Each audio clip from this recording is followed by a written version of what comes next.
Oke. Ya, Assalamualaikum warahmatullahi wabarakatuh. Jadi di sini bertemu lagi dengan kami untuk membahas diskusi tentang keyword terkait sains data pada AI. Yang kita gunakan kali ini yaitu Gemini. Sebelumnya perkenalkan, saya Muhammad Ramadhani Al-Bukhari dan rekan saya. saya Putri Zahra Pangistiawati. Oke, karena kita seperti biasanya, kita langsung saja ya Kak, Ya, langsung keyword ke pertama. Nggak apa-apa, santai aja sampai.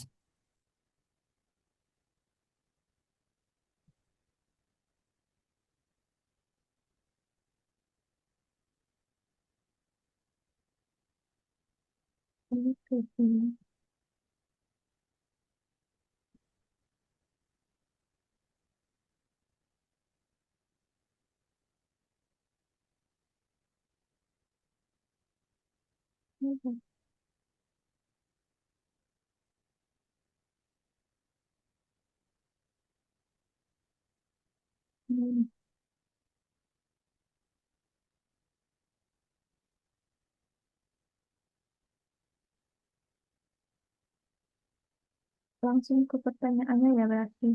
Pertanyaannya itu dalam sebuah pembuktian menggunakan induksi matematika untuk menunjukkan bahwa suatu pernyataan Pn benar untuk semua bilangan bulat positif n. Kita mengenal adanya langkah induktif. Apa sih sebenarnya tujuan utama dari induktif step tersebut dan asumsi kritis apa yang harus kita buat di awal langkah ini agar proses pembuktian dapat berjalan logis. Yang dapat tunjuknya yaitu bayangkan ini seperti efek domino. Jika base case adalah menjatuhkan domino pertama, maka inductive step adalah memastikan hubungan antar domino tersebut. Itu pertanyaannya.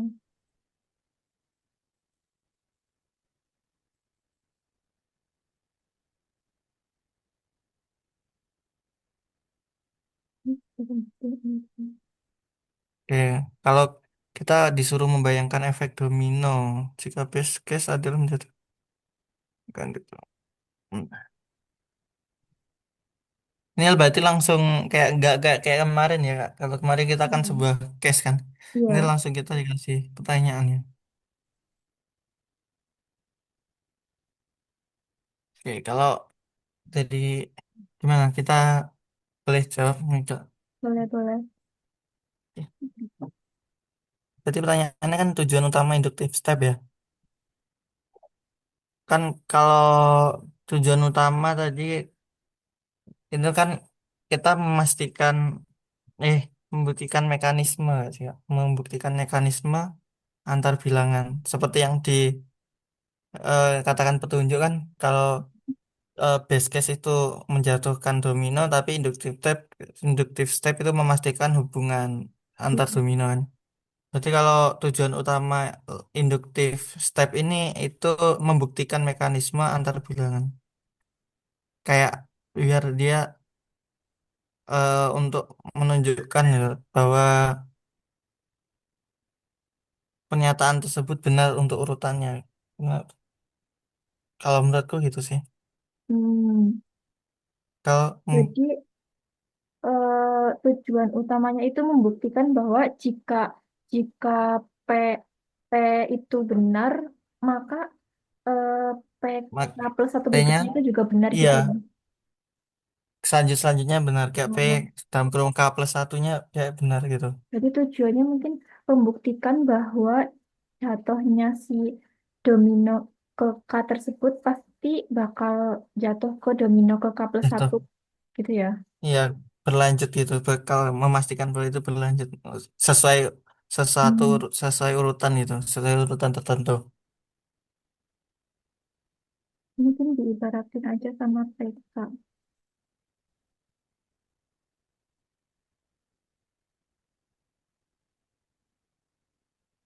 Mm-mm.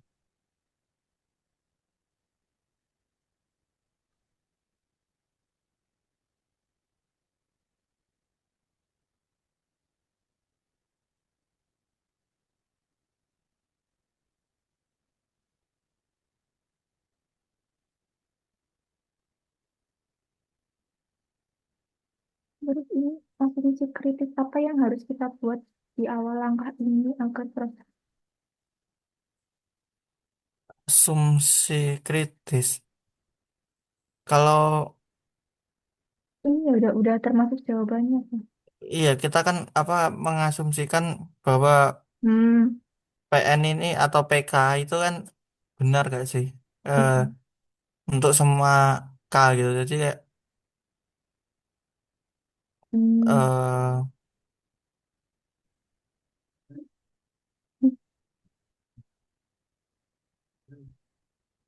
gimana? Aku juga bingung sih kak. Belum belum Benar-benar dapat kok. lagi. Ini jadi tambahin. Jadi jika base case sudah dijatuhkan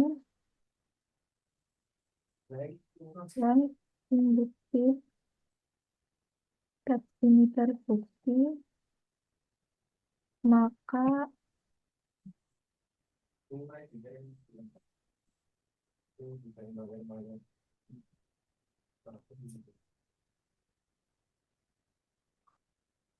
ya kalau Eh, Mungkin ada tambahan lagi boleh kak. kita nggak sih Kak? Sama aja kak. Kalau kita asumsikan kan jika PK bernilai benar maka suatu bilangan bulat positif kan sembarangnya K itu kan bakal positif ya. So, untuk satu bilangan K Ya, itu bakal mungkin aja positif. ya. Benar. Oke oke. Itu aja.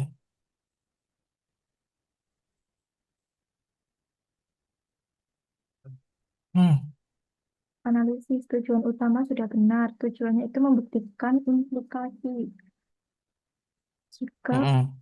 maka PK plus 1 artinya kita tidak sedang membuktikan PK plus 1 secara terisolasi, melainkan membuktikan bahwa jika satu tahap benar, maka tahap berikutnya pasti mengikuti. Asumsi kritis di dalam langkah ini terdapat bagian yang disebut hipotesis induksi. Ini adalah asumsi bahwa PK adalah benar. Tanpa asumsi jembatan ini, kita tidak punya pijakan untuk menjangkau K plus 1. Mungkin itu sih. Iya. Ya ini sih kayak kalau ini kenapa penting di sains data karena analisis algoritma struktur data dan optimasi. Hmm, oke oke. Mungkin langsung ke keyword kedua gak sih Kak?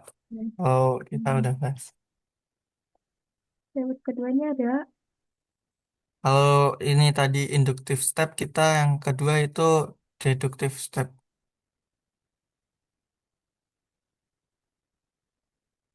Iya gak? iya ya. Deductive step. Nih oke kita langsung ke kasus lagi sepertinya.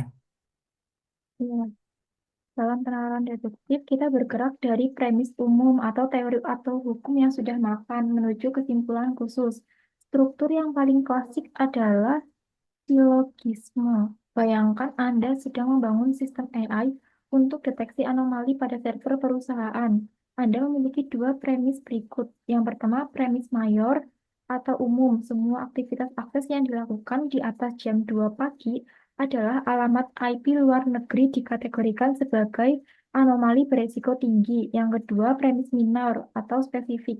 Sistem mencatat ada koneksi dari IP negara X pada pukul 3.15 pagi. Pertanyaannya, apa kesimpulan deduktif yang harus diambil oleh sistem tersebut?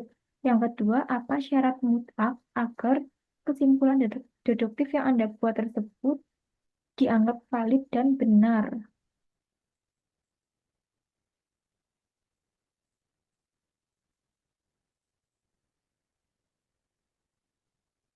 Hmm,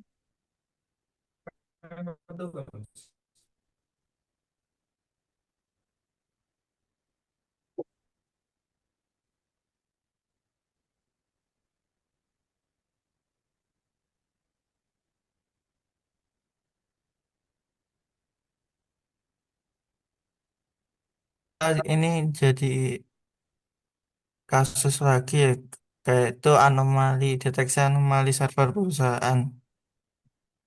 Ingat, dalam deduksi kesimpulan tidak boleh mengandung informasi yang lebih luas daripada premisnya.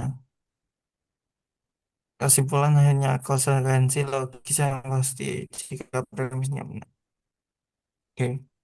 Gimana saja? Kalau dari nomor satu ya, apa kesimpulan deduktif yang harus diambil oleh sistem tersebut? Jadi kayak langsung aja kayak intinya koneksi yang terjadi itu yang air EPI pada pukul 03.15 pagi itu dikategorikan sebagai anomali berisiko tinggi.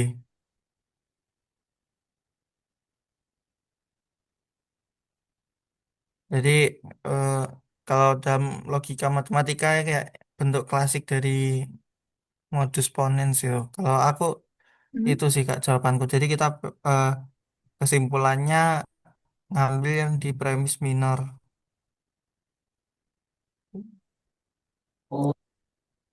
Kesimpulannya mengambil dari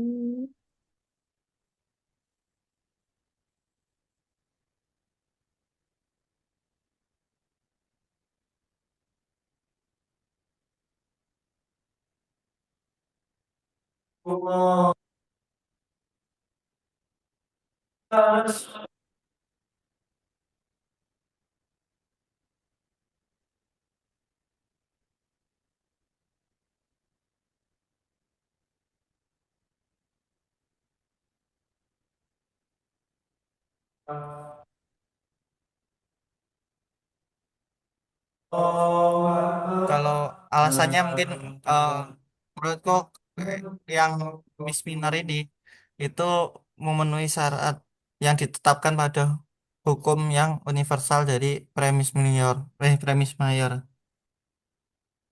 memenuhi syarat yang ditetapkan di hukum universalnya premis mayor.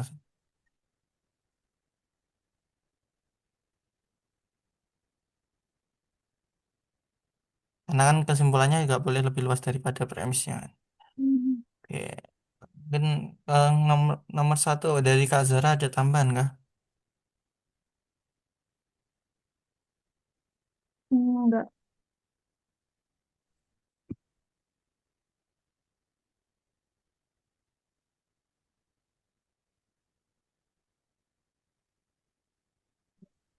Oke, kalau nomor dua kita apa syarat mutlak agar kesimpulan deduktif yang Anda buat itu dianggap valid?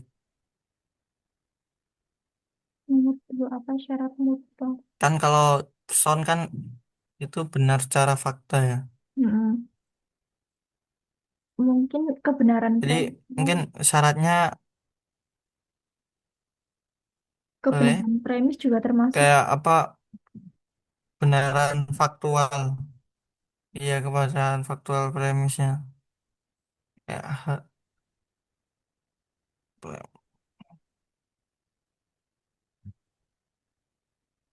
Mungkin aku nambahin ini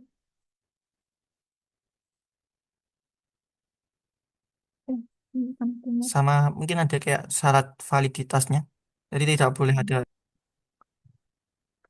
harus sesuai dengan fakta di lapangan. Mm-mm. Sama yang kedua itu ada validitas. Validitas, validitas. Validitas ini maksudnya alur lah. Jadi tidak boleh ada cacat logikanya. Jadi kayak yang kesimpulan yang harus ditarik itu murni dan eksklusif dari premis yang ada. Jadi tidak boleh melompat pada kesimpulan tambahan itu yang Oh, tidak ada di berarti premis. berarti Jadi kalau misalkan premis-premisnya itu benar, maka kesimpulannya secara otomatis dia juga ya, benar gitu ya, tanpa tanpa ada celah gitu. nah i- kayak dia nggak boleh ada tambahan di premis yang lain lah intinya kayak Mm-mm. harus murni.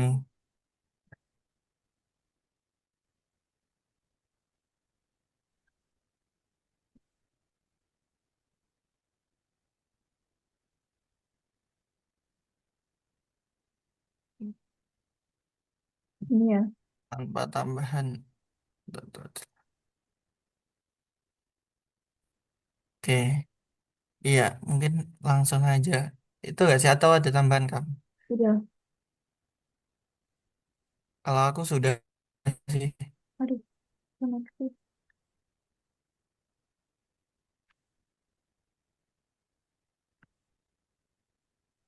aman-aman, masih aman, masih aman.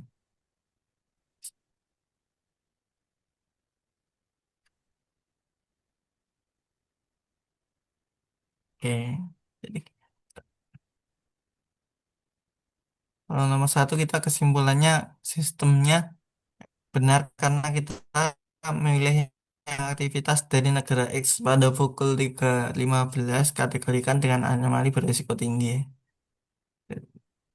Jadi terpenuhi, jadi premis mayornya terpenuhi oleh premis minor itu. Hmm. Jadi aktif actionnya atau dieksekusi secara otomatis itu bisa.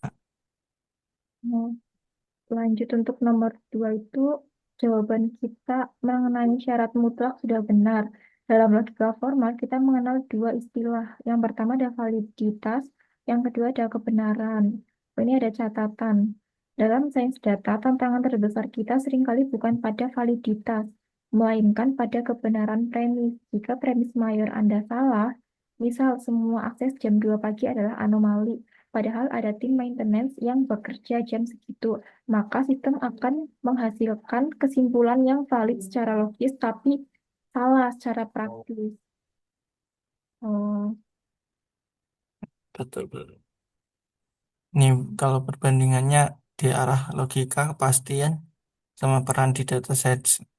Kalau induktif itu khusus sampai umum, hmm, arah logikanya, terus kepastiannya probabilistik, terus peran di data science-nya machine learning. hmm, Kalau deduktif itu kebalikannya, arah logikanya, terus hmm. kepastiannya juga lebih pasti, terus perannya di bisnis Ya, logic sama expert system. Oke, mungkin udah untuk keyword kedua itu ya. udah ya kita di induktif sama deduktif tadi. Kita lanjut ke keyword ketiga nggak sih, Kak? Lewat ketiga boleh. Lewat ketiga ada akurasi Oh, proses ya. operasi paradok. Iya, operasi paradok.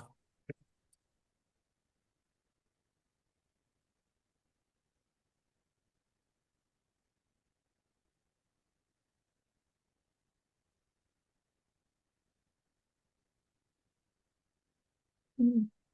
Sebagai dosen, saya sering melihat mahasiswa pemula sangat senang ketika model ini benar-benar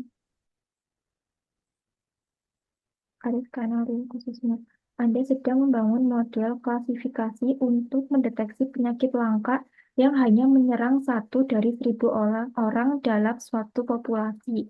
Data uji Anda berisi 1.000 sampel karena penyakit ini sangat langka. Data Anda memiliki 1 pasien positif atau sakit dan 999 pasien negatif atau sehat. Seorang mahasiswa lain membuat model yang sederhana. Kita sebut saja model malas. Model ini diprogram untuk selalu memprediksi negatif kepada siapapun tanpa melihat data medisnya. Pertanyaannya, berapakah nilai akurasi dari model malas tersebut jika diuji pada 1.000 sampel di atas? Yang kedua, mengapa hasil akurasi tersebut disebut sebagai paradoks? Yang ketiga, dalam sains data, metrik apa yang harus kita gunakan selain akurasi untuk mengevaluasi apakah model tersebut benar-benar berguna dalam mendeteksi pasien?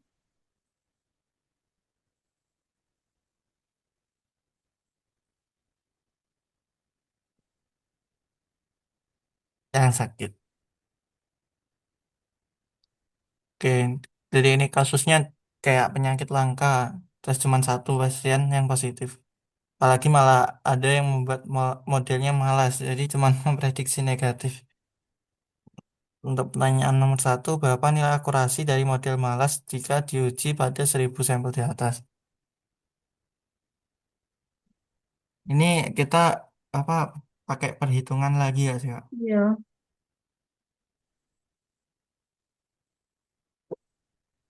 Kalau perhitungan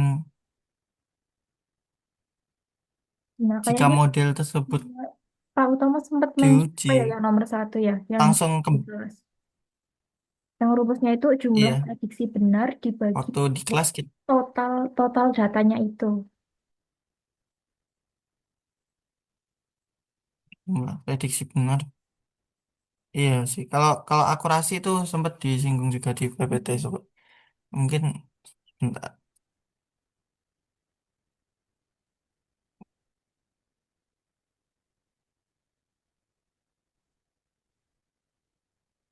Mungkin langsung dijawab apa gimana nih, Rom?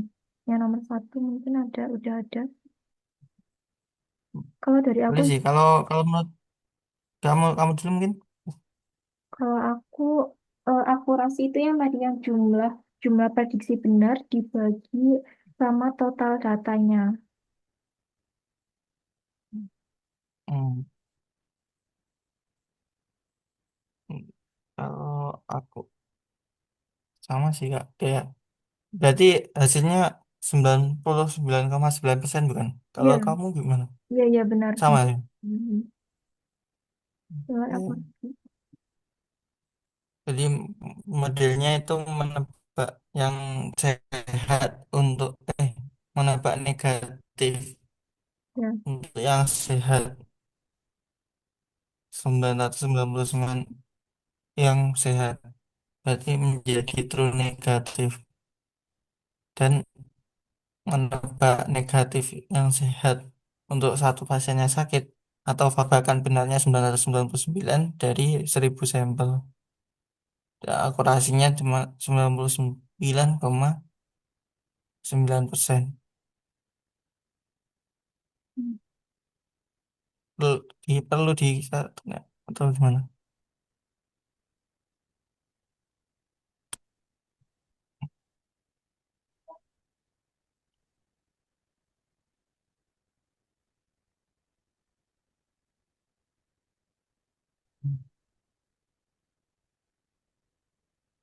Anu, maka dia itu benar pada 999. Nah, eh, Gimana? iya benar true negatif pada 999 dan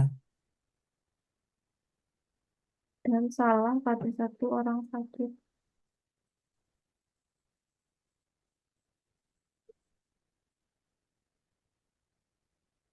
mm, dan salah untuk satu pasien yang benar-benar sakit.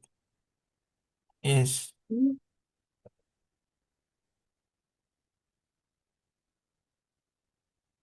akurasi 100%.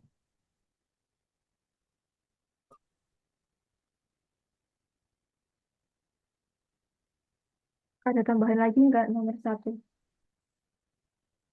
Udah sih.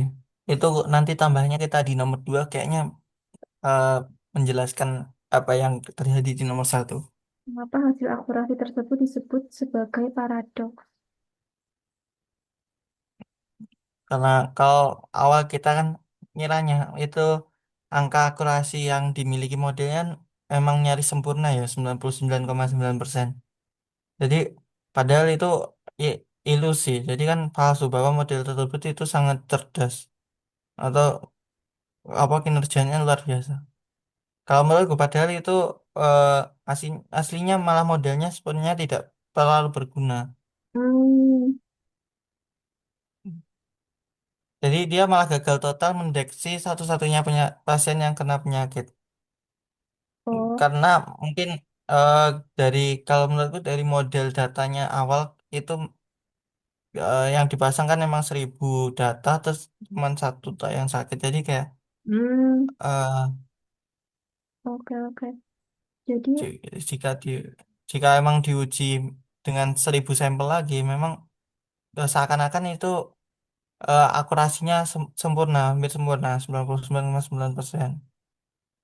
jadi akurasinya itu emang sempurna, tapi modelnya itu nggak guna gitu ya, nggak guna. Ya, nggak terlalu berguna karena ya itu tadi memang Hmm, kayak menemukannya satu orang tadi malah ter, apa bisa saja gagal ya. Jadi kayak gagal dalam mendeteksi satu-satunya yang sakit. Jadi ini modelnya itu gagal satu pun.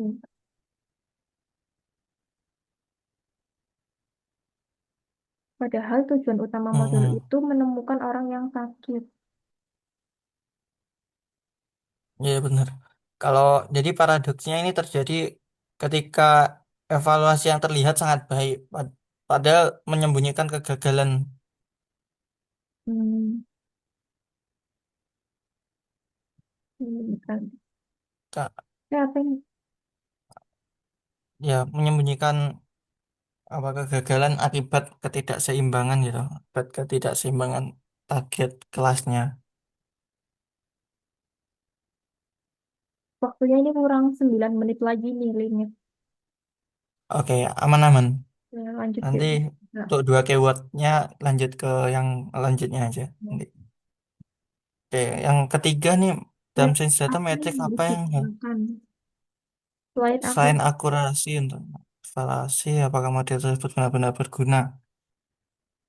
Hmm, metrik kayak yang udah dijelasin bapaknya kemarin ya, yang ada recall terus apa lagi ya, lupa, F1. ada kayak precision itu juga Iya, bisa nggak sih Kak kalau kita gunakan? A- Atau yang terakhir itu jadi ada itu tadi F1 score ya? recall, precision sama F1 score. Iya, Ya, mungkin langsung tulis aja. mungkin itu aja Kak. Kan karena nggak disuruh menjelaskan kan. Hehe. Iya. Kita ya emang kayak kalau precision itu kalau singkatnya mungkin ya itu mungkin mereka memang benar-benar F1 score. mendeteksi mana yang sakit gitu. Nggak Ya. yang gak sesuai paradoks ini. Hmm. Ini langsung kirim aja ya, karena waktu. Boleh, boleh. Kita kirim aja. Nih. Oke, nomor satu. Analisis metriknya model malas ini akurasinya benar karena kita 99,9%. Jadi secara statistik emang terlihat jenius, tapi secara fungsional, apalagi untuk mendeteksi sakit itu berbahaya. Karena jika sistemnya mendeteksi kanker atau deteksi kartu kredit yang fraud, model ini membiarkan semua kasus berbahaya lolos. Jadi Hmm. satu kasus yang berbahaya itu jadi lolos seenaknya itu. Oke, nomor Hmm. dua, Kak Sarah. Dua, tidak tepat. Paradoks ini terjadi karena ketidakseimbangan kelas. Akurasi yang tinggi hanyalah Hmm, cerminan dari kelas mayoritas atau orang sehat. Dalam sains data, kita sering kali lebih peduli pada minority class atau si orang satu yang sakit itu, karena di situ mm-mm. letak nilai atau value dari prediksi kita. Ya, karena data yang dilatih emang modelnya emang nggak sebanding ya Ya, 999 orang yang apa yang sehat kan jadi menyebabkan itu. Nih ya, kalau nomor tiga, nomor tiga ini lebih dijelasin sih ya, kalau iya recall. benar sih. Kalau tapi ini lebih dijelaskan tentang recall ini kemampuan model karena orang sakitnya bagaimana rumusnya. Emang rumus yang digunakan beda ya Kak antara Ya, akurasi paradoks sama yang recall ya. hmm. Malah di sini di recall kita lihat kayak model malasnya itu malah 0% ya karena gagal Iya. total ini.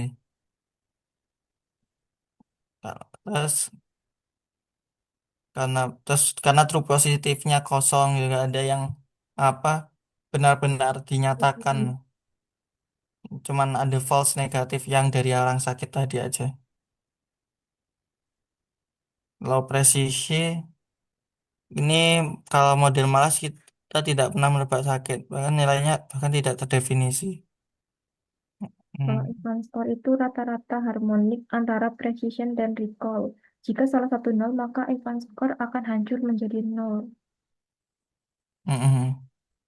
Nah, Oke, mungkin kalau kita udah bahas tiga keyword nih, habis ini kita lanjut ke keyword keempat dan kelima, kita ganti room. biru.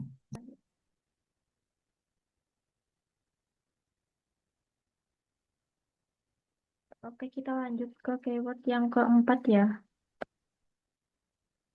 Oke, kita lanjut. Kalau keyword keempat nih apa ya? Kalau tadi udah kita bahas barusan bahas akurasi parameter, kita bahas yang Ini. tuning. Oh ya.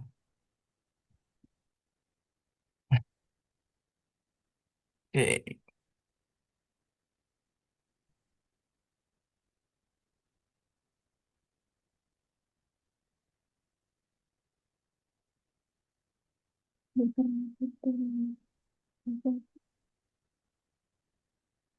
Anda sedang melatih model random forest untuk memprediksi harga rumah. Setelah menjalankan model pertama kali, Anda menemukan kondisi berikut.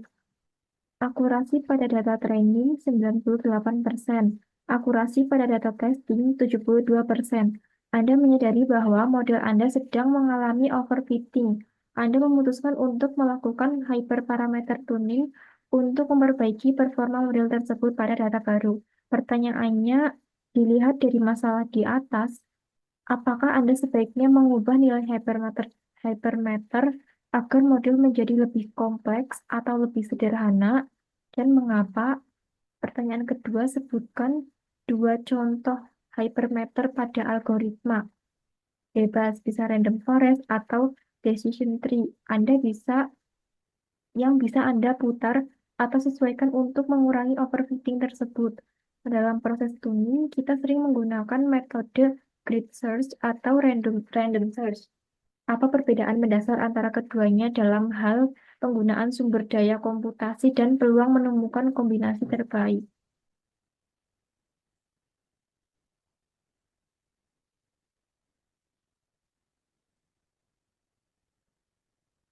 Oke.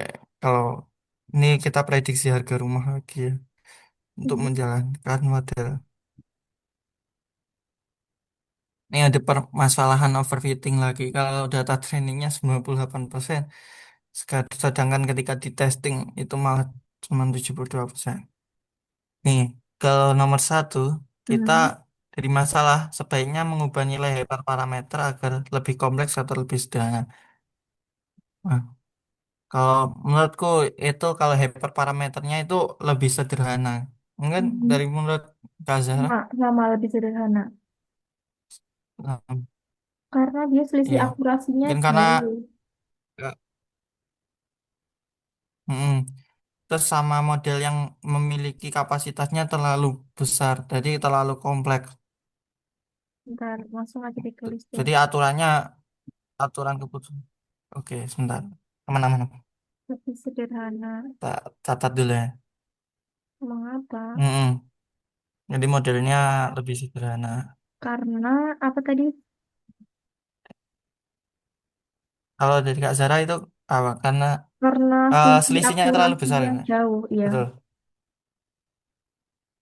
Oh, iya, itu.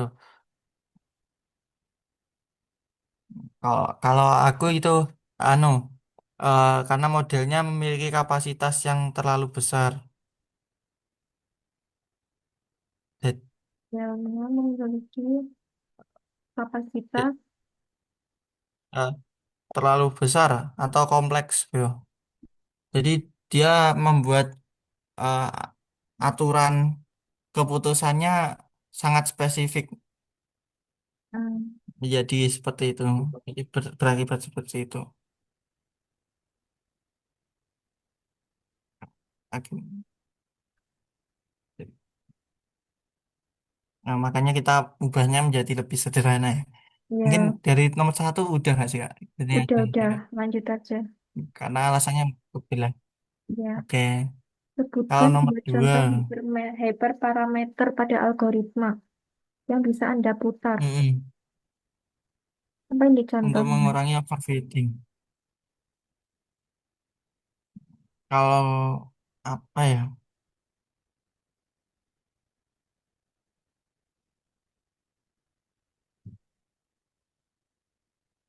Dua contoh Kalau hyper. berbasis decision tree sama random forest, hmm, ah, mungkin kali saya ada max dip itu, Oh, ya enggak. Kalau dari Kak Zara hmm, gimana? next.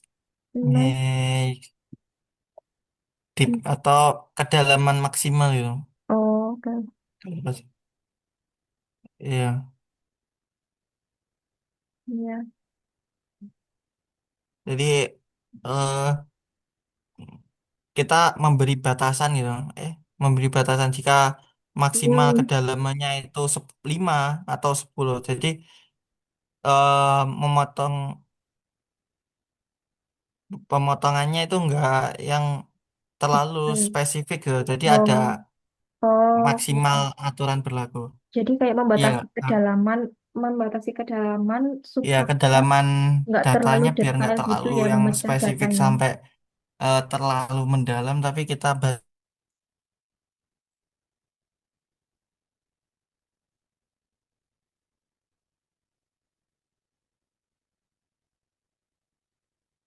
Iya. Oh, ngerti. eh Dua kita disuruh dua ya. Ada iya kalau yang kedua mungkin yang kedua ada min sample split. Dia kayak ya menentukan jumlah minimum sampel yang dibutuhkan gitu. hmm,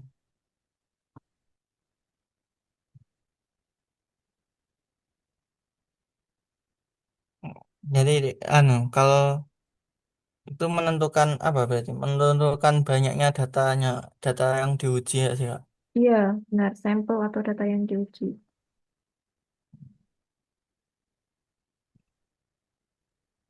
Ini aja sih kalau dari aku.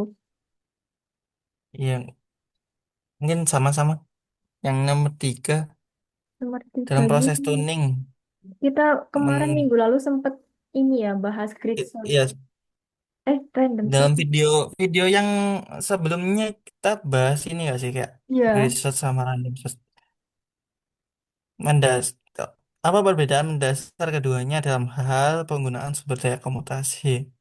Oke, mungkin kalau langsung sumber daya komputasi ya, kalau di grid search dulu Kak, mungkin grid gitu. search itu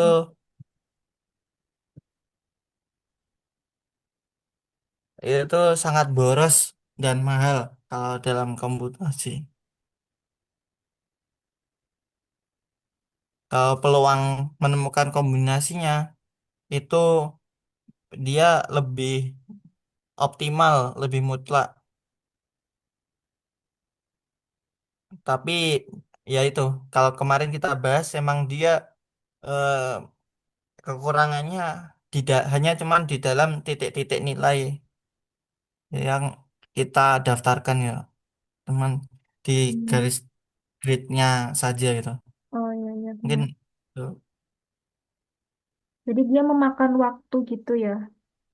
iya dan kayak anu kalau grid itu ya emang dia spesifik tapi cuman yang ada di gridnya aja gitu. Hanya Hmm. yang ada di dalam grid.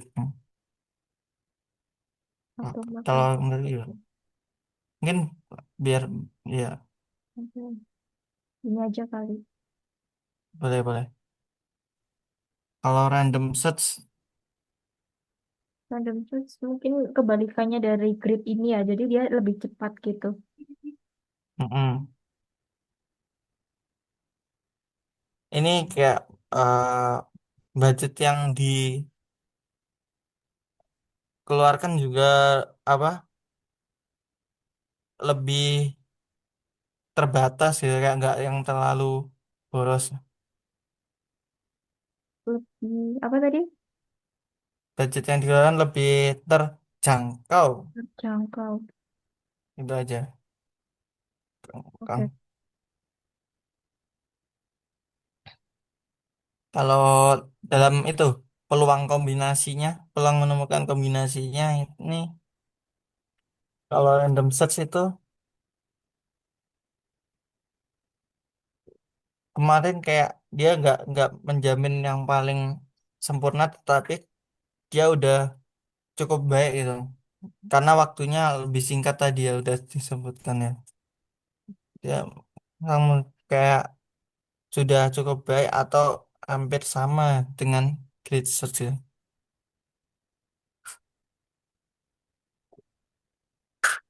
Sudah tahu.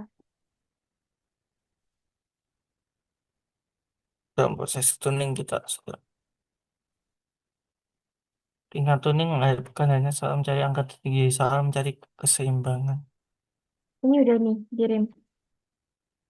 Oh ya udah.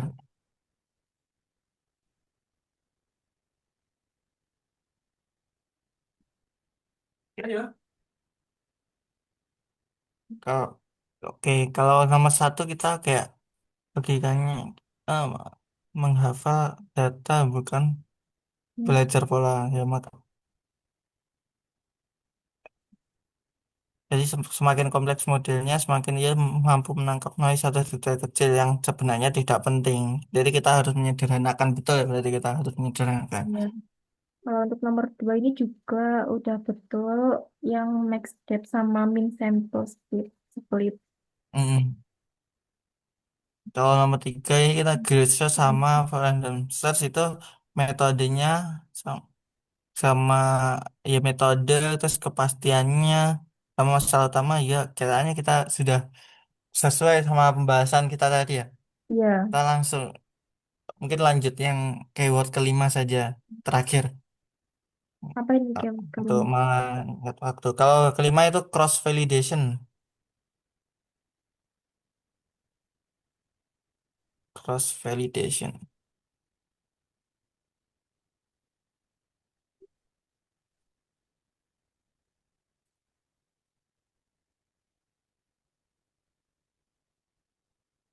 Skenario kasusnya, Anda memiliki dataset berisi 1.000 baris data. Anda memutuskan untuk menggunakan metode K-fold cross validation dengan K sama dengan 5. Pertanyaannya, jelaskan secara teknis apa yang terjadi dengan 1.000 data tersebut dalam proses eh, apa ini 5-fold cross validation, berapa kali model akan dilatih atau di-training, dan berapa banyak data yang digunakan sebagai validasi pada setiap iterasinya.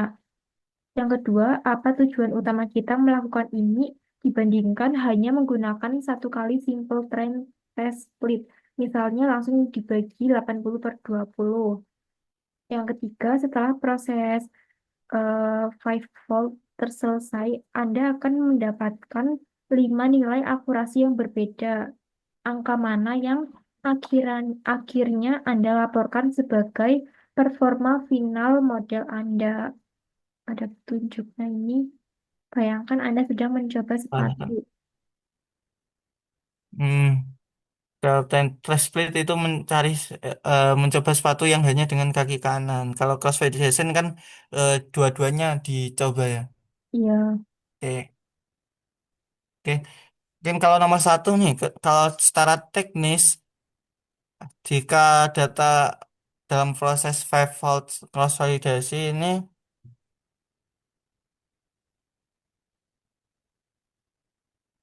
jadi setiap foldnya itu nanti bakal diisi 200 baris data sih.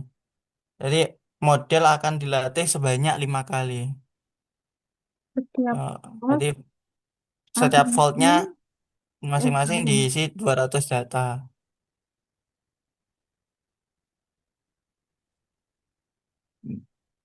Ter- Terus, hmm, terus dilatihnya itu berarti kalau dari aku 5 kali, 5 kali. Oh iya, iya. Data diuji, iterasinya itu iterasinya 5 kali. Jadi per iterasi nanti eh kayak yang divalidasi yang 200 data divalidasi dulu, yang di training sisanya. Jadi 4 voltnya, 800 datanya nanti baru di training dulu. Hmm, terus validasinya ini Yang 1 volt terlebih dahulu, baru 1 volt. yang Terus sisanya ini digunakan. training, data latih atau training ya. Jadi nanti tiap apa iterasi akan bergantian ya. Hmm,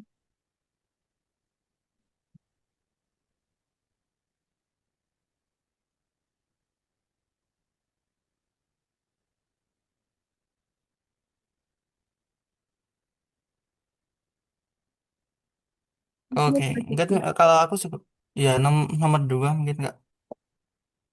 Tujuan utama jika menggunakan satu kali simple train test split. Mungkin dari Kak Zara dulu Kak. Mungkin tujuan utamanya itu bisa aja mengurangi bias gitu nggak sih? Mengurangi bias sama memastikan model kita ini stabil. Mm-mm.